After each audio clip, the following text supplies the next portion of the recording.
So for your early morning protocol when you have a disc injury, you need to be maintaining a spinal neutral posture as much as possible and avoiding any flexion for at least the first hour.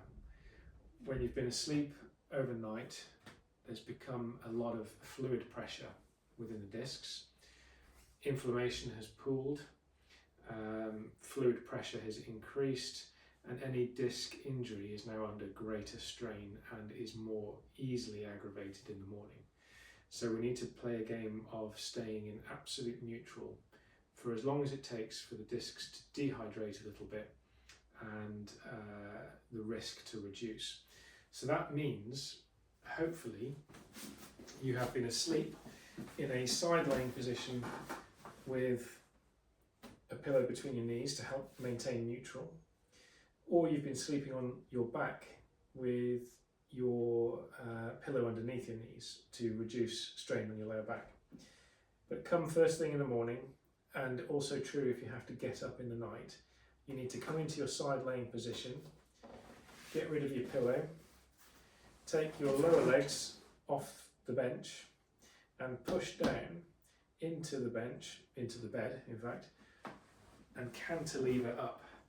So it's this action where you're assisted by the weight of your lower legs being off the bed and just the push through your shoulders to cantilever you up, okay? It's very, very difficult to aggravate your lumbar spine in that sidewards motion. Anything that resembles a sit-up is going to shear one segment forwards on another, and that is actually the mechanism of disc injury that got you here in the first place. So we're trying to keep you as safe as possible. There's a limit. It's not necessarily going to be pain-free, but there's a limit as to how much aggravation you can create coming up sideways like that. You can then take yourself to the edge of the bed, web of your thumbs on your kneecaps, or maybe just above.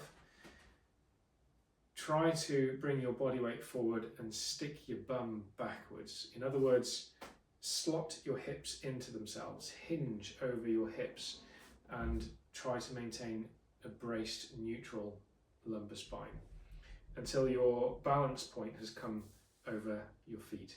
Then you can even push down on your knees as well as into your feet and come up with that neutral spine to standing. To be clear, the neutral spine, your discs are protected. Again, not necessarily pain-free, but your discs are protected if you are naturally lordotic or curved, arching in your lower back. That means sticking your bum out. That means hinging into your hips to stick your bum out further and arch through your back. This is relatively safe for your lower back because in that position, certain muscles can fire that stop you from shearing backwards and forwards and therefore stop you from re-injuring the disc or re-aggravating the disc. Okay.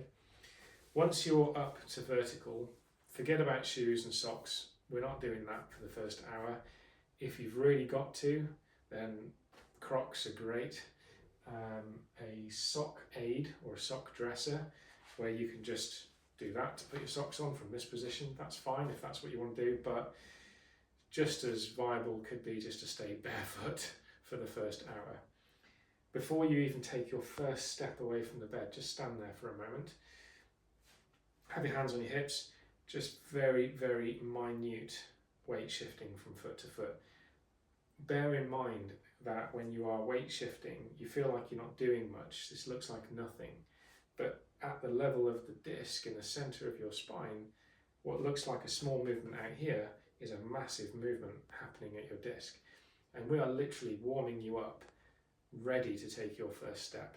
So you might even just take one foot slightly in front of the other and just weight shift from side to side, just like that. And then swap. Take the other foot forward, weight shift from side to side. Okay? You can see the level of hiking and shifting that's going on in the pelvis. Just imagine how much is happening at that disc that's damaged and compromised and straight out of bed under high fluid pressure. Okay? But just as you're doing this, you're slowly squeezing that extra fluid out of the disc and making it less vulnerable to re-injury and re-aggravation, less likely to maintain your pain. Okay, once you can take your first step, tentatively make your way downstairs, wherever you need to go, make yourself a coffee and stay vertical and weight shifting for that first hour. Thereafter, you can go into sock dressing, preferably get someone else to do it or use a sock aid. You can go into that little 10-degree movement over the sink to brush your teeth, or bending forward over the sink. You still need to go carefully, but you are much less vulnerable to catastrophic re-injury or just maintaining that pain. If you are very acute, there's a very good chance that you're going to want to adopt that bum out, arched, slide your thumbs down your thighs position to get to the sink. At that point you can bend over a little bit if you need to, but always focus on maintaining this arch. Okay? It's all about being a little bit hyper vigilant and a little bit excessively braced in neutral in these early stages of injury and in the early stages of the day. There is a potential for this to teach you a flexion intolerance.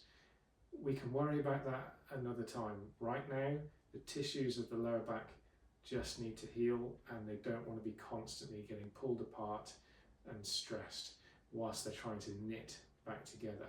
So don't worry about flexion intolerance issues. We can teach you graded exposure to flexion tolerance again later on in your rehab. Right now, keep it neutral, strictly, for the first half of the day.